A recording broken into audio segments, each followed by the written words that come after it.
recently I've been making this kind of mini 3-part series, going over every character in Overwatch, going over what I think about them, and whether or not they're good or bad design. And I released the DPS one, and this is currently my most disliked video.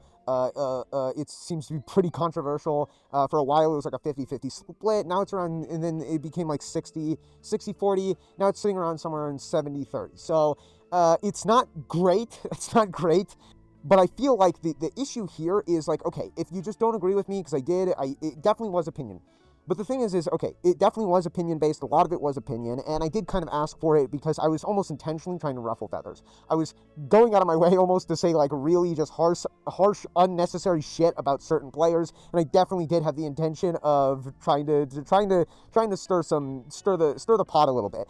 Mainly just because I don't fucking like Overwatch players, and I try to avoid this community because they have to be the dumbest, most ignorant fucking community I've ever been a part of, and that's a really large bar to try and jump over, considering that I was part of the R6 community for a while. And our R6 players are fucking really dumb. They are really fucking dumb. So the moment that you are doing worse than an R6 player, you're already losing. You're already losing here, right? So that's pretty fucking bad. That's pretty fucking bad to be worse than R6 players. But the Overwatch community somehow manages to do it. So I definitely did try to be as unnecessarily mean as on purpose, and I was kind of begging for dislikes, right? Here's the fucking issue, though, is if you just don't agree with me and you leave a dislike, I can accept that. I can acknowledge that, and I'm cool with that. Problem is I feel like the issue with this is people are disliking what I'm saying and disliking the video, and they don't even understand what the fuck I'm talking about in the first place, and are trying to argue about different things. And this kind of got under my skin, but the first 2 comments I got in that video within about the first day was one person saying, how is this character well designed? They're unbalanced. And the second person saying, how is this character poorly designed? They're fun.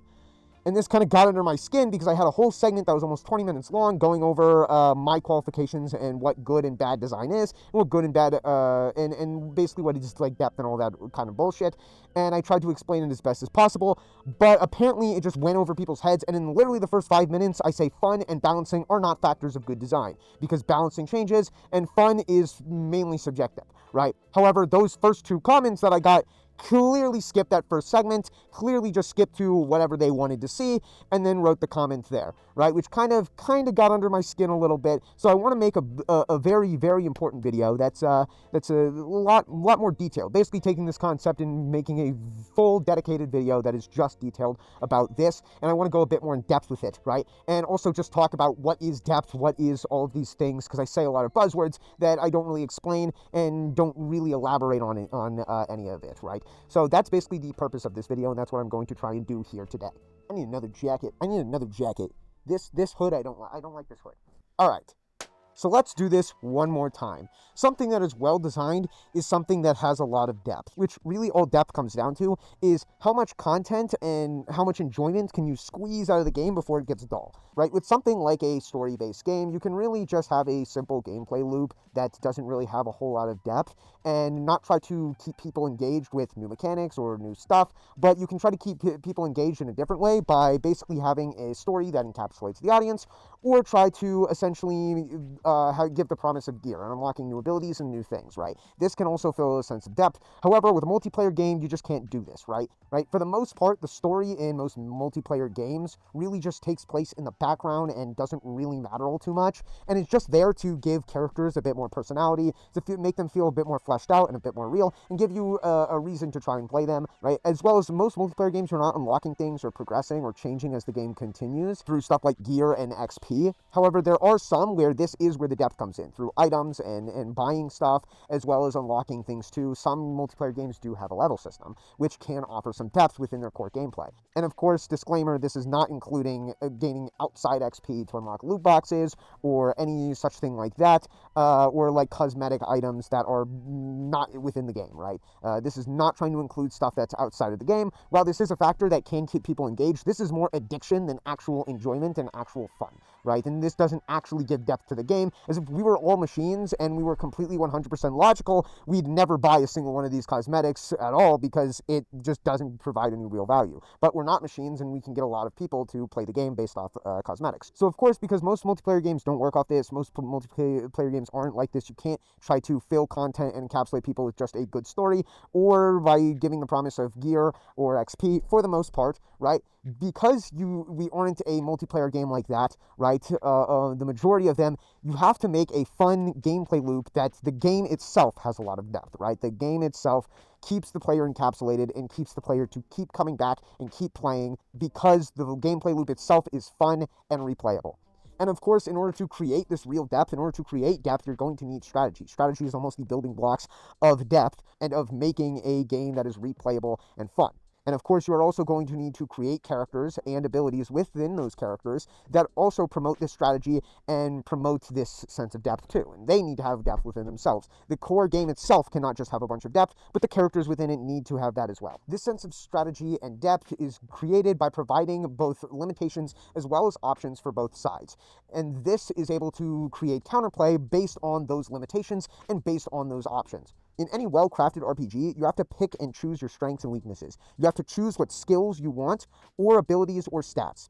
Video games and video game characters alike in multiplayer games like Overwatch are no different. Every character in every game are lists of strengths and weaknesses. There are some things that every character is good at and some things that every character is bad at. And for every pro a character has, they must have an equal con, right? And if one character has way more pros than they have cons, then they will be too strong. And if one character has way more cons than they have pros, they will be too weak. But overall, the biggest part that creates a sense of depth and keeps the game fun, enjoyable, and fresh is strategy, and trying to avoid one-dimensional game plans or one-dimensional game. And many people say things like, this thing is fun, so therefore it can't be bad, and this is well-designed. And as long as this thing is fun, then this creates a thing that is well-designed. And to some degree, this is kind of true, as if your only goal with a game is fun, then to some degree, this is what you should be looking at more than strategy. But the thing is what is fun is subjective, right? And it completely changes to person, and to some extent, in every game, everything must be fun to some extent, or it wouldn't be in the game, or it would have been changed, or something along those lines. For someone, somewhere out there, that this is fun. But as I said, a lot of companies seem to have this understanding, as well as a lot of people seem to have this understanding as well, that as long as it's fun, this means it's well designed, and this is a good thing that should be in the game, right? And a lot of companies try to gear the game to what they think is fun and try to make something fun and not try to focus on, is this well designed? Does this promote strategy? Does this promote the game? And the thing is strategy at the end, well, yes, I said fun is subjective. Strategy to some extent is what creates fun and what creates something enjoyable. And a lot of people seem to conflate the idea with fun, what is actually fun and enjoyable, with satisfaction, which are two completely separate different things. And this is something that needs to be discussed, is what is happening here. Do you find satisfying or do you actually find fun, right? And satisfaction, I'm not going to sit here on my high horse and act like it isn't a factor and doesn't matter for the game, because it certainly does. If the game is unsatisfying, gross to play, and swampy and feels fucking terrible, then who the fuck is going to play it? Nobody wants to play it. Presentation is certainly important, and satisfaction is part of presentation, right? Making certain things satisfying, from hit effects, whether it be the sound or the visual effects, from the sense of impact from blasts, or maybe a fist connecting with a face, or even just the bullets themselves, and as well as a clean UI that portrays what is happening in a fun way is also very important to some extent to creating this overall satisfaction. Presentation certainly does matter in a lot of games, and if the game feels like ass and is just ass to play, even if it is fundamentally a very well-designed game and a very good game, if the game feels like ass to play, nobody's going to play it, and you need some of both, right? But you can't just completely rely on satisfaction. You can't completely rely on making your game feel good and feel satisfying, because eventually when people start to figure out what is going on, eventually when people start to feel the game and get an understanding of the game and start looking at the game and breaking it down from an analytical perspective, then they'll start to run into walls. They'll start to find stuff that is just not well designed and not good for the longevity of the game, and that is just overall completely counteracts that satisfaction and just makes the game unfun.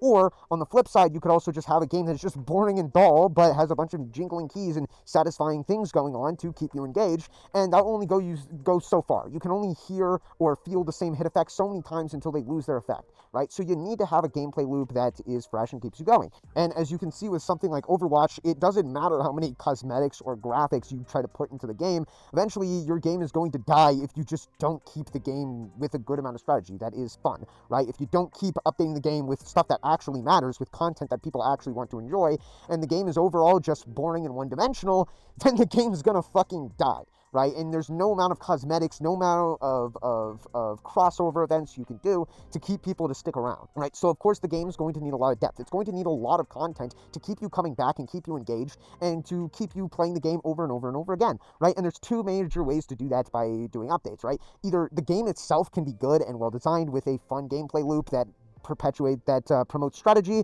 and promotes expression and promotes just depth in general, creating depth, right? Or you can go for bulk instead, and go for quantity instead of quality, and just keep adding a bunch of shit, as much shit as possible, to keep people engaged, right? Basically just keep the content train coming and doing more than just bringing cosmetics into the game, right? Because cosmetics might bring someone to your game, but it's not going to keep them to stay. Just like satisfaction alone isn't going to keep people playing your game. Cosmetics alone aren't going to keep people playing your game. They might come for a second and be like, oh, this is cool, I like this IP, and this IP is now crossed over into this game, I'll buy this and then play this for a little while, but it's not going to keep them staying around, because eventually they're not even going to notice they're wearing their skin or whatever cosmetic they're wearing, and they're just going to get bored of it. And then of course, when the only enjoyment that they were coming out of the game, the only depth that was coming out of that game was that skin and what that skin meant to them, then they're just going to leave and move on to the next thing. So you need to go for bulk and quantity in the items and the things that are in the game itself, and this usually fails. Most games attempt to do this by going for bulk instead of actually making a well-designed game, and it fails miserably, and I've never seen it successfully done, except for one game has done it successfully, and it's still doing it successfully, and it's still popular, and that's Fortnite. Fortnite keeps the content train coming. They constantly rework their map and change their map, adding new fun little gimmicks that may not necessarily be well designed, but they put so many into the game that this gives you a reason to keep coming back. And they keep re-rolling all the stuff that is in it, as well as they pull you in and hook you in with the cosmetics that are available in the game and the IPs that you know and love, and then they keep you playing and then keep you updated over and over again by adding more and more shit that isn't really necessary for the game, that isn't well designed, that isn't well crafted, but hey, it keeps you coming back and it keeps you hooked. And constantly doing little changes to the map and constantly adding little new neat mechanics and making every season feel a little bit more different, even if it's not well designed, it still gives you a reason to play it. And that's why Fortnite was so popular for so long, and even to some extent still is very popular today. But for most games that try to do this, or every other game that tries to do this, they attempt to take the same approach as Fortnite by hooking you in with cosmetics, and then keep trying to go for bulk and go for quantity instead of quality in their game, and add a bunch of shitty little mechanics and shitty little objects to try and keep you engaged, but eventually just can't keep up. Their seasons take too long to come out, the stuff they produce is just not enough, and it's not well made, and eventually it just falls flat. People eventually start to see through this, and the game just kind of falls apart, and they just don't have enough shit to keep coming up with, and it fails every single time. Halo has tried this, Call of Duty has tried this, Titanfall has tried this with Apex Legends, right? And it just fucking fails. It fails every single time. The only time it has ever been successful is Fortnite, and Fortnite keeps it successful, because Fortnite is the original, and all of these ones are a bunch of cheap imitations and a bunch of cheap copycats. So what exactly is depth within the gameplay, right? Because I keep saying that, but I'm not explaining what it is. Simply put, it's basically just strategy, right? As I said, depth is pretty much anything that can keep you coming back to the game and keep you playing the game over and over and over again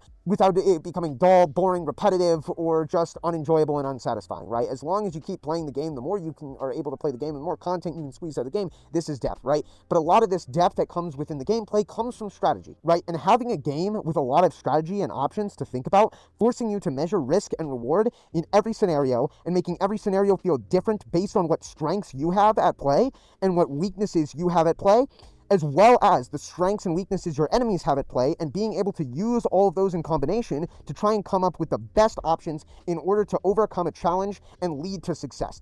That is what creates a game that has a lot of depth and has a lot going on with it, right? This is how you make a good, well-designed game. If every single interaction, every single time you boot up the game feels a little bit different, and you have so many different options to approach every single thing, the game just feels unique and fresh every time you play it because of the strategy strategy, and it just doesn't feel like you're doing the same thing over and over again.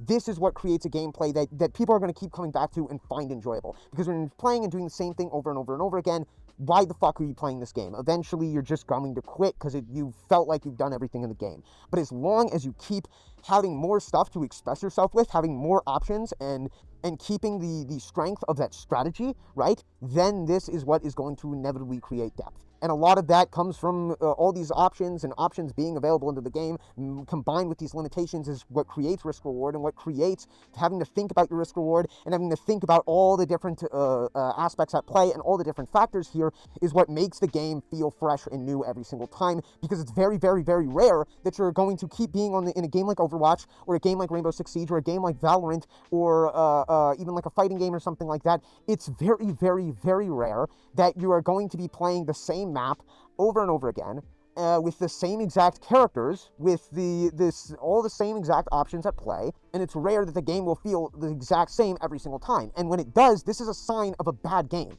When the game constantly feels exactly the same, and you can't tell the difference between one game and another, and it just feels repetitive, and it just feels like it all just blends together, at that point the game has lost its enjoyability. It is no longer fun. It is dull now, and this is a sign of a badly designed game that has lost its depth, that has lost its strategy, and has no strategy. So you play in the exact same way over and over and over again, and the enemies playing the exact same way over and over again, and there's really only one way to play a map, right? When there are oftentimes in these games, some days, some seasons, there are really fucked up metas, and if you don't run this exact meta, or these exact characters, or things like that, then this is bad for the longevity of the game, and this makes people not want to play the game because there's only one way to play it. And this doesn't mean it's necessarily unfun, right? Someone might find it fun, right? If like goats, for example, is the meta, and everybody has to play goats, or Leroy is the meta, and everybody has to play Leroy, or Luke is the meta, and everybody has to play Luke, if those are the meta at that time, this doesn't necessarily mean it's not fun. However, these are the only characters you can play, and these are the only things you can do, or you will lose. You have to be playing these characters, and when top 8 is filled with 6 fucking Leroys, this is bad for the longevity of the game, because what about all the other people who don't want to just see Leroy over and over again? What about all the other people who want to play someone other than Leroy? This does not create a very fun game that is good for the longevity, and it might be fun for a little while, everyone playing Leroy, but eventually people are going to get sick of Leroy, people are going to get sick of goats, people are going to be sick of whatever the meta is right now if there's only one way to play the game, and then you got to change it. And then you got to make an update. You got to make it where this isn't the only way to play the game, and there are other characters you can play, there are other strategies that are viable, and this is how you can create depth, and this is why balancing is important too. In a one-dimensional game, right, basically what one-dimensional means in a game with a very one-dimensional strategy, this means that you only have one way to approach every situation. Every situation only has one way to approach it on both offense or defense. And if it feels like there's only one way to defend against this thing correctly, or there's only one way to attack in this scenario correctly, then this means that there is not a lot of depth. This means that there is a bad amount of depth. This means that this is a bad design thing, because it's one-dimensional, and this will inevitably be bad for the longevity of the game, and ruin the game inevitably, and make the game get really old and really stale very quickly when you do the same thing, wash, rinse, repeat. And by giving these things different ways to approach each situation, this allows players to pick characters that they like and be able to play those characters in different manners in order to express themselves, right? When you find another character and you fight against another character that is a completely different player, that is playing the same character as a different person that is playing the same character, right? And they feel completely different, this is a sign of a well-designed, good character. When there are multiple different ways to try and play a character, when there are multiple different ways to approach the character, and multiple ways for a player to express themselves and express their skill and express the way that they want to play within the character and with what that character allows, right? But if the character you fight always feels the same, it feels like you're fighting the same person every single time, and you fight 10 different guys that are all different people, they play the same exact character and play in the exact same way, this means this character is one-dimensional. This means this character doesn't have enough options, or doesn't have enough ways to approach different scenarios, making the character poorly designed, and making the character not only unfun to play against, not only unfun to play, but unfun to fight in general, right? And this is, of course, going to get dull for the person playing the character, and this is going to get dull for the person fighting against the character as well. And the more characters on the roster you have like this, the more characters that you have who play like this and have only one specific way you can play that character, this is going to create a game overall that is poorly designed. And this goes for anything, right? If 50% of the roster that you're fighting against is not well designed, then, well, 50% of the matches you're going to fight are not fun. And if, 25% of the roster is well designed, leaving 70% to be not well designed, then, well, 75% of the roster is not going to be fun. 75% of the matches you're going to play are not going to be fun. The more characters that are well designed, the overall more fun everybody's going to have and enjoy with this game. However, characters and games need limitations too. You can't just keep giving options. Just give more options. Just give more options. Just give more options. This becomes counterintuitive and in fact does the opposite and takes away more depth from the game, right? If you play a game where you can do whatever you want and there are no limitations whatsoever, what's even the point? That's dull. Or if you watch a movie that has no conflict or anything whatsoever, right? Naturally, as humans, we crave conflict. This is just a natural thing that us people want, that us people do, is we crave conflict. There's a reason we have more stories about hell than we do about heaven, right? Whether we realize it or not, as humans, all humans do this, but we like to antagonize and argue with people just for our own enjoyment, or like to watch other people antagonize and argue with people just for their own enjoyment. There's a reason beef and stuff like that on the internet is so popular, and so many tea channels and drama channels constantly have such good popularity. It is because as people, we crave conflict, even though we don't know any of these people. We know none of these people in these drama channels in real life or personally, or the most of us don't. And the thing is these things get drama and whatnot gets so many views and so many people attracted to them, even though we have no connection to these people whatsoever, and these people do not affect our lives, and they don't matter to us in the slightest. And what happens to these people if they died tomorrow probably won't affect us whatsoever. Even though we have no connection to a lot of these internet celebrities and a lot of these just celebrities in general, we still like to watch them conflict with each other. We still like to watch them beef with each other. And in order to keep us intrigued, in order to keep us engaged, we need challenges. We need conflict. This is just the way that humans are. And what's the point in watching, if there was a movie or a show that had no issues, no problems, everything was smiley, sunshine, and rainbows, and there were no conflict whatsoever, who's going to watch that? When was the last time you watched a show that had no conflict whatsoever? Maybe a kid's show, but even a lot of kids' shows have a lot of conflicts a lot of times, because they're trying to teach kids morals and whatnot, and a lot of kids' shows still do even have conflicts most of the time, even ones for really small toddlers. Same exact thing goes for video games, right? When everything is perfect and everything is paradise, shit gets fucking boring, right? And if there's no limitations into the game, and there's nothing restricting anything into the game, this game is going to get boring. You're without a challenge to overcome, what's the point? Let's take Minecraft, for example, right? Something like Minecraft Creative Mode, right? Minecraft Creative Mode might be fun for a little while, but it'll get really old really quick, because there's no threats, there's no sense of loss or danger, and it has no real point other than to build for the sake of building. And while it may be fun for a small bit, Creative Mode does not have any strategy, resulting in a little bit of depth and a little bit of enjoyment you can squeeze out of it, making it where, for the most part, the only entertainment this mode really provides is building cool structures. And when you're out of things to build, or do not feel like you have the time, or feel like it's worth the time and payoff, and you do not feel like it's worth the payoff, then it becomes dull.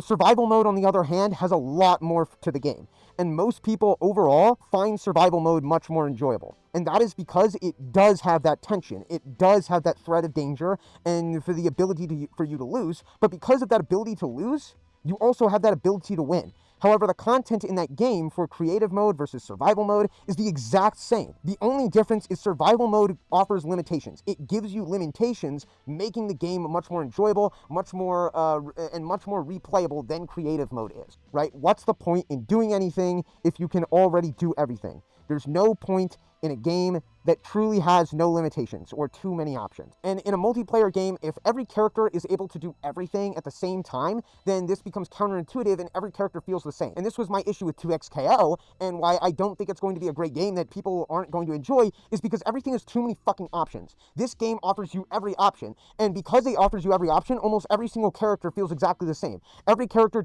does a massive amount of damage with a massive amount of combos. Every character has big-ass buttons. Every character does not have to play neutral. Every character has extremely good Oki and extremely good mix-ups, and every single character feels the same because you have too many fucking options. And when you give every character every single pro with almost no cons, and they all just start to blend and mesh together and look all the same from outside looking in. When you play the game, they feel the same as well. Same thing to some extent goes for Street Fighter 6, where the whole game is built around drive rush. You just fucking throw a button out and then you drive rush in, do your combo, or you plus over and over again, and you just plus over and over again until they die. And that's the game plan that pretty much every single character has, and every character has the same game plan. Every character feels exactly the same because they have too many options now, right?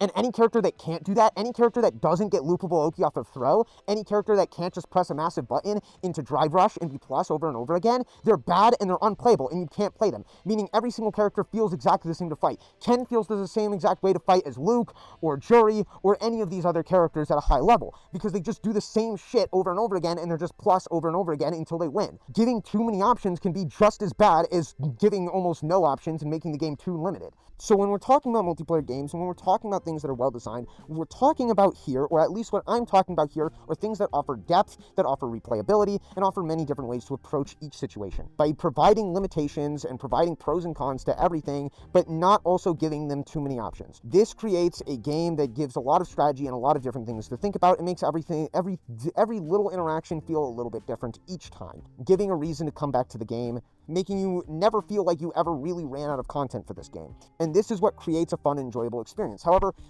as I said, what is fun and enjoyable is to some degree subjective, of course, right? Everyone finds different things fun, but I think a lot of people, but for the most part, fun is built on strategy. Fun is built on finding conflicts and overcoming them. That is just the way we are as humans. But me personally, what I find fun and what I find is the most tantalizing experience and what it really invigorates the most amount of people is when a game has so much depth, so many strategies, so many different options that inevitably lead to counterplay and lead to mind games. And these mind games is where a lot of this enjoyment happens, right? When you think you are both in each other's heads. But I've kind of already went over this previously, so why should I waste my breath again?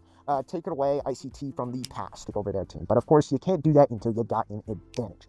You need to try and find some kind of opening, or at the very least, make that opening. You need to make this through misdirection, through trying to make them think things that aren't there, see things that aren't there, and this can lead to an opportunity to make that opening. Ways to find and see these openings are things like being mispositioned, being somewhere you probably shouldn't be, whiffing something is another way to give you this kind of opening, as well as not having your resources, right? Not having meter or not having certain abilities off cooldowns can create an opening. Having your shield destroyed in Overwatch, that's an opening that you can be able to take advantage of. As well as being overextended is another one. If a player is overextended, you can capitalize on this and take them out. Like I said, if someone like Reapers tend to often have very poor positioning and oftentimes find themselves overextended in a lot of scenarios, and the reason is because of their Shadow Fade ability, right? They really like to run up and get greedy with kills and think they're basically invincible and immortal, and they can just Shadow Fade back to the team whenever they're scared and think their life's threatened, right? However, this does not work all the time because a lot of times they'll overextend themselves way too far and aren't able to run back to their team in time and are able to be taken out, right? It's very common seen with Reaper, and other players will do it too, right? So if someone is overextended, you can sometimes capitalize on this as well. And same thing with fighting games. Sometimes a fighting game player might be overextended. They might be getting too greedy. They might really want to have some kind of advantage, or even a fighter in real martial arts. They might be getting too greedy. They might be getting frustrated and getting way too aggressive and making careless decisions and careless mistakes that lead to an opening, lead to them being overextended. And then, of course, overextended leads to being mispositioned, and that leads to an opening. And not all openings are created equal. Some openings, it's like, yeah, this guy's fucked. He just put himself in this position, and he's doomed. He's essentially doomed, right? And some openings are a bit more minor. Some openings, it's like, I might be able to capitalize on this, but this is a risk. And of course, because of this, you're going to have to measure risk and reward. What do I get if this goes completely south and is terrible and bad? What happens to me at that scenario, and can I come back from this? Versus, if this goes completely my way, 100%, and works out perfectly, what is my reward for doing this? And you must compare and contrast those two, and also measure the probability of these things becoming, of the good outcome and the probability of the bad outcome. And being willing to take this risk and trying to find a consistent, clear, concise judgments based on what you have versus what your enemies have, and being able to measure this risk and reward. In something like Overwatch, if it's a 6v6 and both teams are butting heads, the risk reward on just pushing yourself in and trying to force a scramble is a bad idea, right? It's likely not going to end well, and it could really be anyone's game. But if you were able to, let's say somebody gets a pick off and they're down a player and it's a 6v5, now you have an advantage. The likelihood of you being able to come out on top is much higher. as well as you must also weigh what characters do they have, what characters did you take out, how good is that player, right? If you took out someone like the Reinhardt, the main tank, the frontline tank, that's a massive, massive advantage, and you can pretty much always push in without any issues, right? But if you take off someone like the DPS that's like a Torbjorn and he hasn't been doing anything except for sitting in his fucking, just throwing turrets around and emoting and just holding left trigger because he's your 6-year-old cousin, right? That's not that big of an advantage. And it varies as well. Sometimes taking out a DPS that is an absolute menace and is demolishing your team is very, very rewarding. And it's all about measuring risk reward. Can I take this option? Can I not? And knowing when to back out, knowing when to quit, and putting yourself in the proper situations, in the proper places at the proper time. And like I said, measuring risk and reward. And when you are able to get a bit of an advantage, one advantage can lead to another advantage. Something like in a fighting game, getting a whiff punish can result in you getting corner carry, pushing them into a position, and then maybe getting Oki, allowing you to apply another mix-up and being close range, having more and more advantage, right? This can be a very good thing. Same thing with Overwatch. If you take one person out, then this can allow you to have more advantage. This can allow you to push in, take up space at the very least, or maybe get another kill, and can allow you to win the game, and can allow you to win the team fight. It is a domino effect, cascading error, right? One advantage can lead to another advantage that can lead to another one and can result in a victory. And a final way to create this advantage is also ultimates in the context of Overwatch, or something like meter in like a fighting game, right? These things can create another advantage, but of course must be used wisely, because a lot of times you only have one shot at them and you'll have to wait for a while for them to come back, right? And these ultimates can make a very, very significant advantage and allow you to basically win a team fight, or at least prevent a push from an enemy. And the thing is the human brain can only process so much at a time, right? And we are only capable of doing so many things at a time and thinking about so many things. When we think about, you've ever heard of the game Manual Samuel, right? The whole point is you got to do everything manually, and that's the difficulty of the game. And just walking and blinking and breathing is a challenge, right? That's the whole idea of the game, is that you're doing everything manually. And the reason because of this, that it is difficult, is because there's only so much that we are capable of doing at a time. There's only so much our brain can process at a time and think about at a time, right? And the thing is when we start training, when we start playing video games and whatnot, we don't have any foundation. We don't know what is going on when we just started, and a lot of times we are uncoordinated and doing everything manually because we don't have any muscle memory for anything, and we can't do anything subconsciously. But through hours and hours of training, or hours and hours of playing a certain video game, over time, these things that we used to start doing manually and have to think about over and over and over again, these things start to become more and more subconscious. We start to not having to think about that. Start having not to think about the way we punch, or the way we kick, or just the way we move, or the way that we position ourselves in a video game, or how we retreat and whatnot, right? We stop having to think about that. We stop having to think about the way we aim. We stop having to think about how to do combos. We stop having to think about those things because we do it so much over and over again until it's built into our muscle memory and built into our subconscious. And we can do it without even realizing we are able to do these things, right? And because we get better at doing everything subconsciously, and the things that we used to do manually and the things we used to have to think about become habit, then we can conserve our brain power and use all of our thoughts for something else. And this is how improvement happens, right? We can use this and start thinking about different things and more complex ideas, such as our strategy and how we are going to approach a scenario, right? We can start thinking about more complex ideas, like looking for an opening and looking for a position, right? This is why a lot of beginner players or beginner fighters don't see things that are sometimes very, very obvious, right? The reason that they might not see certain things is because they are already so focused on just where are they supposed to be? How are they supposed to do this? What are my abilities? When should I use my abilities? When shouldn't I use my abilities? And they're so focused on just trying to figure out the fundamentals and how the game even functions in the first place, or how to even move around. Some people who aren't used to playing video games have trouble just moving around, or even moving their hands in a coordinated fashion. Like I said, a lot of times you'll see like people's girlfriends, like, oh, my girlfriend played this video game for the first time, or my mom or my grandma played this video game for the first time. This is the first time playing it. And a lot of times they nothing is muscle memory to them. A lot of times they don't even feel natural holding a controller, and oftentimes we'll have to look at the buttons or the keys or whatever, right, in order to try and figure out what to do, because these actions are not manual to them, or these actions are not subconscious to them. These actions are manual, and they have to do them manually, and they are thinking about this rather than the actual strategy of the game. And as you get better and progress, and these things start to become subconscious things that you do without even thinking of them, just like breathing or blinking, right? Because they've done it so many times, it starts to allow you to use your brain to look for openings and think of more complex strategy. And eventually, even, you will be able to do these things without thinking as well. A lot of times, if you get really good at something, you will eventually be able to look for openings, position, shimmy, do all kinds of advanced level things, as as well as measuring risk reward, measuring distance between the enemy without even thinking about it, just doing it automatically. And of course, this is what habits are. This is how we form habits, and this is just how overall the human brain functions. And a lot of times when we are unchallenged, when we can easily resolve a situation, we resort to doing the things that we are used to doing, and we'll do the same things over and over again, subconsciously, without thinking, and without a thought going through our mind. But then, if we start to get very good at the game and start doing everything subconsciously and start making strategies subconsciously, then we come to a point where we find someone who is our equal. We find someone who is as good as us and is of around the same caliber. And when we enter a confrontation with this person, like I said, in a fight, or like a fighting game, or even in like Overwatch, right? When we enter a confrontation with this person, then we will realize, oh shit, this guy's pretty good, right? And because of this will make it where I cannot just do subconscious actions. I cannot just do the same thing that I am normally doing, right? And because of this, one of these people will likely come out on top. And whoever the loser is going to have to think about what they were doing and think about their strategy. This will make it where these subconscious actions that we were doing, right? These things that were not manual, we will have to take a step back and rewire those, rework those, and not do the same thing that we were doing. Because if we keep doing the same thing that we were doing the same outcome over and over and over again, doing the same habits, then we will keep likely getting the same result, and we will keep losing. So we have to change that up. And this is where we have to basically change up our strategy. We have to think about our actions and think about our next play. All right, I cannot do the thing that I like doing. I'm going to have to take this in a different perspective. And of course, you will have to adapt to what they are doing, right? Because guess what? They also have habits, and they also have a lot of things that they like doing subconsciously, and you must exploit that. Are there any flaws in their game plan? What do they like doing? What do they prefer getting, right? And you can exploit this as well. If there's a certain move they like doing, or a certain thing that they do at a certain time, this can lead to a position in order to be exploited, and this can give you an advantage. And you must look for that and be able to analyze that and find that in the moment. And then, of course, you are going to be able to counteract this option, and this will make them think about their choices, right?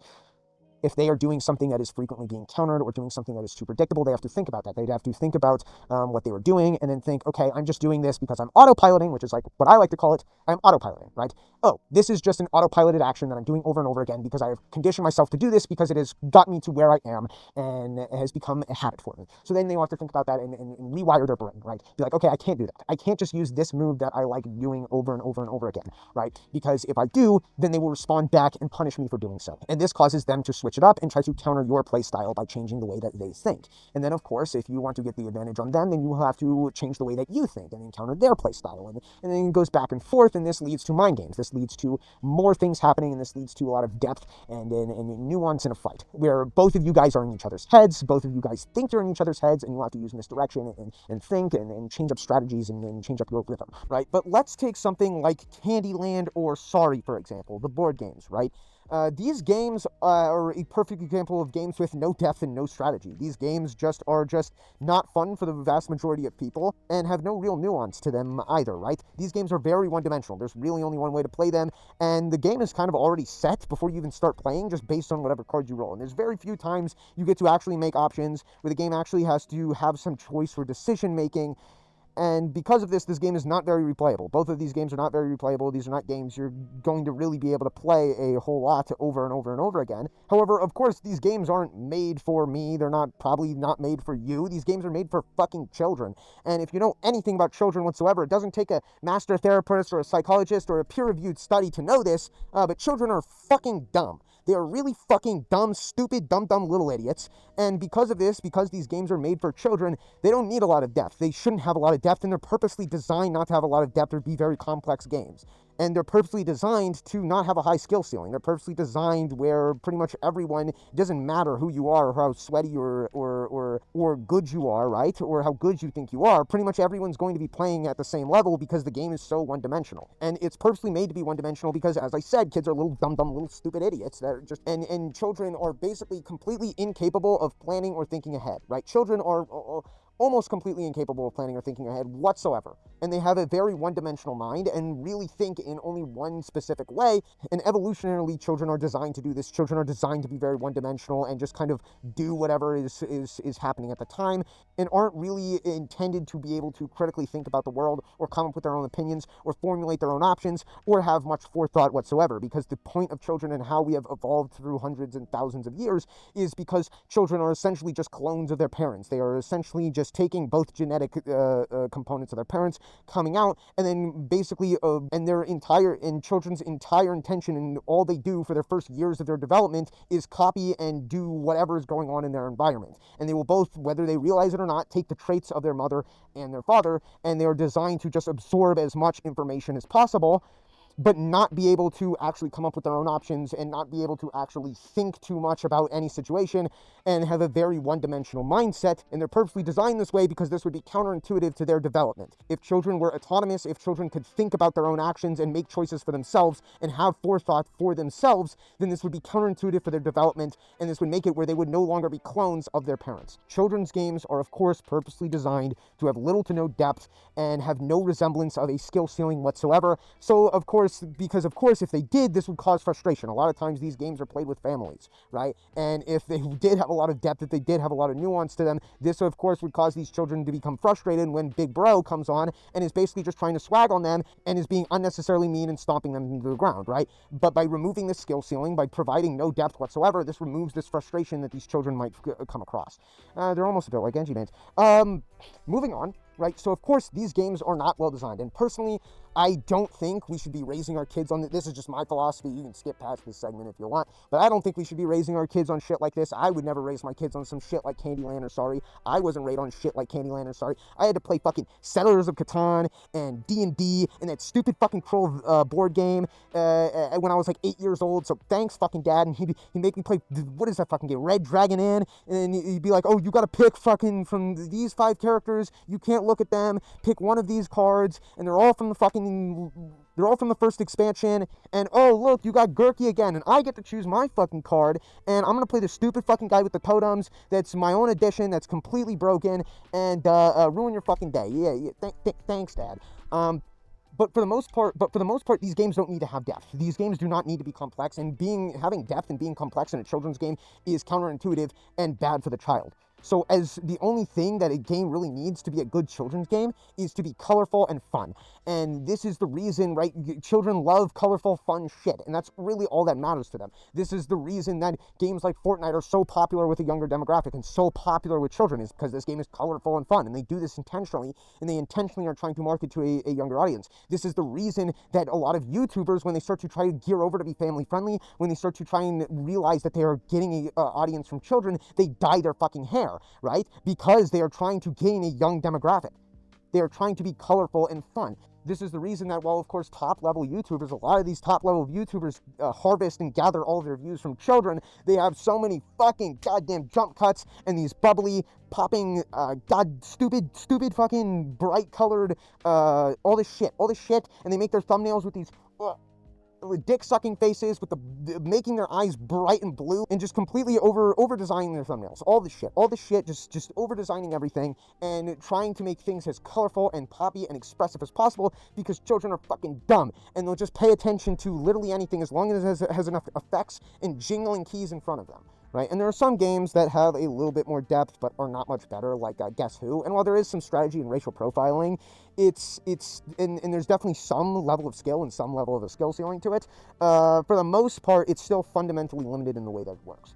But an example of a very well-designed game, a very well-designed board game that has stood the test of time and has been around for hundreds and hundreds of years, is chess. Chess is the perfect example of a well-designed game. And the reason it's well-designed is not because it's trying to be bubbly, not because it's trying to be fun, not because it's trying to be a big eye-grabber, but because it's built around strategy. Chess is probably the most popular game in human history, and for good reason. This game has stood the test of time, and it's been around for hundreds of years. And the reason is because it has a lot of depth and strategy. It has the measurement of risk and reward and different play styles in order to express yourself in different ways to approach every situation, as well as, having these ways to express yourself lead to habits, right? And leading to habits leads to counterplay, which leads to mind games, and creates a beautifully crafted game that has been around for hundreds of years. And chess is a perfect example of a very good, well-designed game. Because it has all these things that I discussed prior, right? But chess's intention is not to be a fun or bubbly or enjoyable game like Candyland or Sorry, right? Its intention is to have strategy. And while information on the origins of chess are a bit iffy, It is said that the game is meant to simulate battles, and it is meant to teach you strategy, to, high up elite aristocrat motherfuckers and whatnot, right? That is the intention of the game, and that is how it started at, but now people play so much chess just for fun. Right, when was the last time you remember a pro Candyland tournament, right? It just doesn't happen. Nobody plays Candyland professionally. But I mean, I guess people play Guilty Gear Strive for money, so it's not that far off. People enjoy chess just for fun, and we have competitions and tournaments in chess all the time. These people who do these chess tournaments and stuff, they're not going into battles. They don't have armies to fucking lead when they're older. No. They do it for their own enjoyment. People play this game for their own enjoyment, and it's no longer some kind of weird simulation. It's not some game to teach you strategy or battle tactics or anything fucking weird like that. The point of chess is it's just fun now. But the reason that it's fun is because it was designed for the direct purpose to have strategy. Right? Chess is essentially strategy. It is strategy, the game. The whole purpose of it is strategy. And because of this, strategy creates depth. Depth creates options. Options create counterplay. Counterplay creates mind games. Mind games creates conflict. And accomplishment creates enjoyment. And enjoyment creates a good, well-designed game. And that is the purpose of chess. That is the way a well-designed game is functioning, and that is what I mean when I am talking about a game with good design. And in the DPS video, I went over my 3 criteria of what creates depth, the stuff that is well-designed, and the 3 factors that I deem that creates a scenario like this, that creates strategy, and without these things, they do not create strategy, creating a one-dimensional game that nobody wants to fucking play and nobody's going to keep coming back to. And these 3 factors are what creates a good fucking game that has a lot of depth, has a lot of ways to express yourself, there's a lot of strategy, and is good for its replayability and makes so many people enjoy it. And these 3 different qualifications is 1, does the ability have multiple uses? How can you use this ability? Are there all kinds of different ways to use this ability? And the example I always give is Junkrat's concussion mine, right? And I create a video talking all about Junkrat's concussion mine and all the different uses of it, and it has so many different uses, creating a lot of depth with this character. 2, is the kit cohesive? Does it have a whole lot of different options? Does it work well with the rest of the kit, right? Good cohesion is something that works well with all the other abilities and all the other resources that you have at hand, creating you to be able to set things up and use them in different ways as long as you're clever, right? And create a clear intention for the character. And then 3 is counterplayability. Is there a way to counter this? As said prior to the whole limited thing and giving more options and whatnot, if it is too limited and there is no way to do anything about that and there's only one way to approach this thing and there's no real counterplay, this creates a fucking game nobody wants to play and is poorly designed. These are my 3 qualifications for what creates a good design character, game, ability, you name it. If these 3 things are given, this will promote strategy and this will promote a good, well-designed game, okay? Fun is not a qualification. I do not count fun as a qualification because I think fun is directly correlated with something being good designed. And if it is not well designed, this does not create a fun game. Now, just because something is poorly or shitty designed doesn't mean you can't have fun with it. It doesn't mean you can't enjoy it. I enjoy tons of shit that are poorly and stupid designed, right? I enjoy so much shit that is poorly designed, right? I love For Honor. For Honor is one of my favorite games of all time, and I play that game all the time. Every once in a while, I'll come back to it, and For Honor has got to be one of the dumbest, shittiest, poorly designed games I think I've ever played in my life. Doesn't mean I can't like it, but here's the thing. I will be the first person to tell you that, yeah, For Honor is dumb, shitty, stupid, and lame, and nobody should play it, except for me, because I have a lot of fun with it, even though it's dumb, stupid, shitty, and lame. But is this going to be the game I'm going to play every single day? Am I going to play this all the time? Fuck no, because it's not well designed. There's a lot of other shit like this, like even music to some extent. I like Screamo Rap. Screamo Rap is dumb, shitty, and stupid.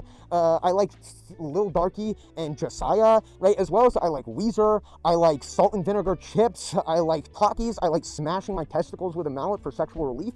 I like these things, even though they're dumb, shitty, stupid, and poorly designed, and I will be the first person to admit that they're dumb and shitty and stupid, right? Balancing is also not a factor of whether or not something is good or badly designed, because balancing changes, right? Now, some characters can be fundamentally made where they cannot be balanced, and there's no proper way to balance them correctly, and if that's the case, the best case scenario is just make them mediocre and a little bit underpowered. But for the most part, balancing is not a factor of what is well or poorly designed, because balancing changes. Season to season, the balancing will change of the game, and the meta of the game will change depending on what the devs decide to do with this character. But as I said, just because something is fun and stupid and poorly designed doesn't mean you can't enjoy it.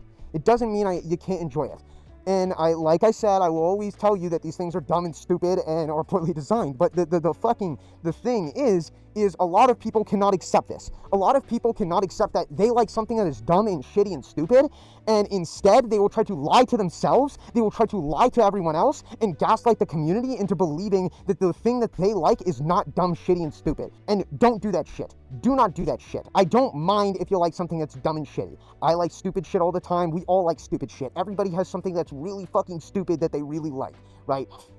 And that's fine, that's okay, but it doesn't mean you need to shove it down everyone's throat and try to pretend like this is the holy grail, like this is some kind of unseen gem, and that not everybody, that people just can't understand it, and that it's actually a really well-designed thing that's really good, because it's not. Don't fucking do that. Don't go around and try to convince people that the things are what they really aren't. And if something is not well-designed, just fucking admit it. And this happens in so many communities where people find something fun, people find something enjoyable, whether it even be a certain ability or a game or something like that, and people will try to gaslight themselves and the community and try to convince everyone that it is just because they enjoy it. And especially because a lot of people have mob mentalities and don't want to think for themselves, this is really fucking bad for the community, because then a bunch of other people will see some guy with a very well-made video or a high subscriber count and start regurgitating that opinion and saying the exact same shit that they just said. And now everybody fucking likes Third Strike, when Third Strike is a shit, dumb, poorly designed game that even all the top players that are actually good at Third Strike don't fucking like that game. Don't fucking do that shit. Don't try to convince people to like something that is shitty and bad. You can like it, you can say you like it, but admit that it is shitty and bad when it is actually just shitty and bad, right? And the same thing goes in reverse. Just because something is well designed, just because something is nicely crafted and well constructed and it has a good gameplay loop that leads to a lot of fun, enjoyable shit with a lot of depth, doesn't mean you have to like it. It doesn't mean you have to like it. You can not enjoy things that are well designed. That's completely fine. But don't try to do the opposite, and don't try to convince yourself and try to convince the community as well that you actually like things that you don't actually like.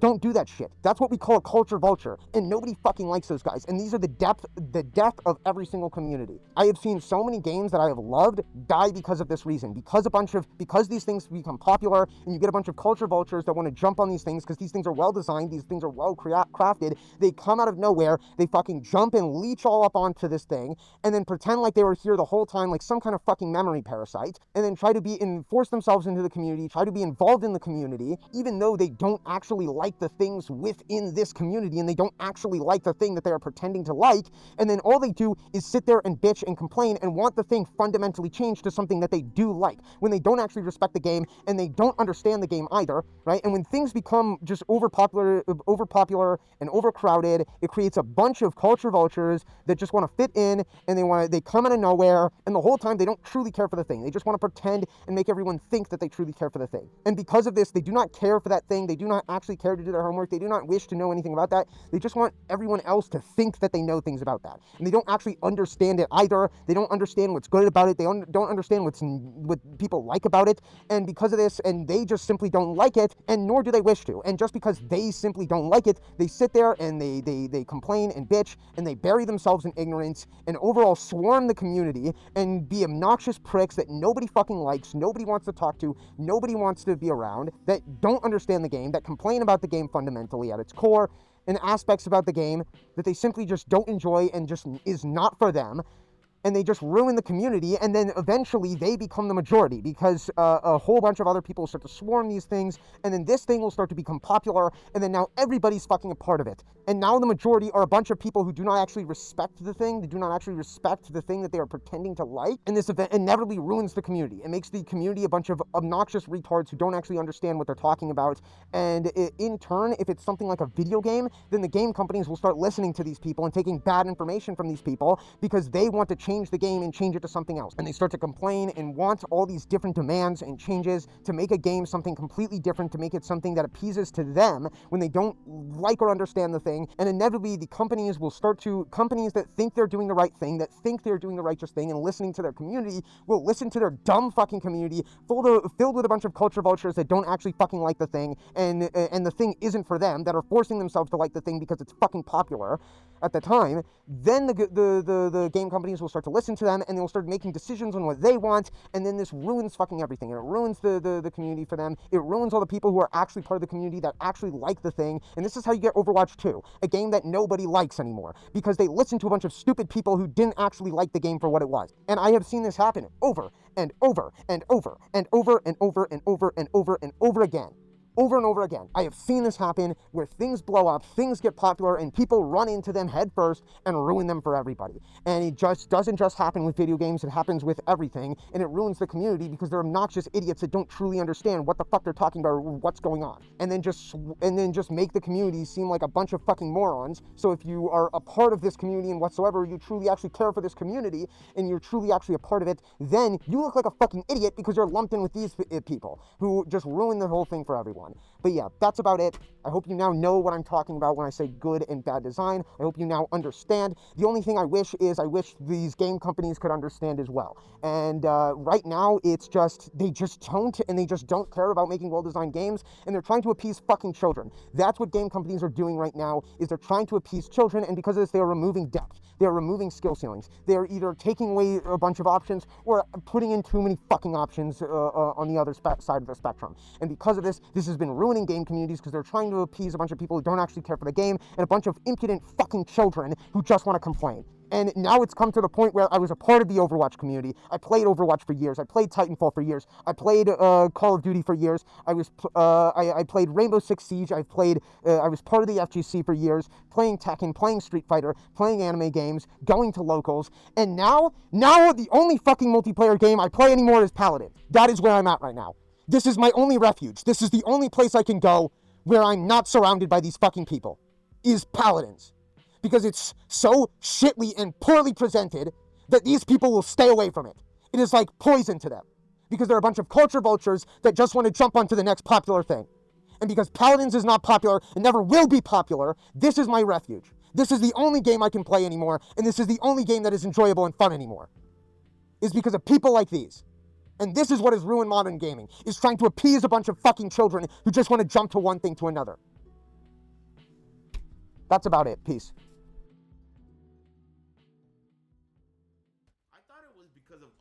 I thought it was because the whiny ass community that all they do is cry and they get what they want, which is so fucked up. You know how like bad parents will give their kids anything they want when they throw a tantrum? And that's not how you fucking raise a kid. That's how you raise a little bitch, right? Well, that's what these game devs are doing for all of the fighting game fans. They're just giving them, oh, this is too good? Well, don't worry, honey. We'll nerf it down for you. And you're just raising a bunch of bitches. And that's what you get in the end. Bunch of pussies. All they do is cry. Never learn a matchup. Don't even play until it gets fixed, you know? It's just the type of child that you've raised. You raised a bitch.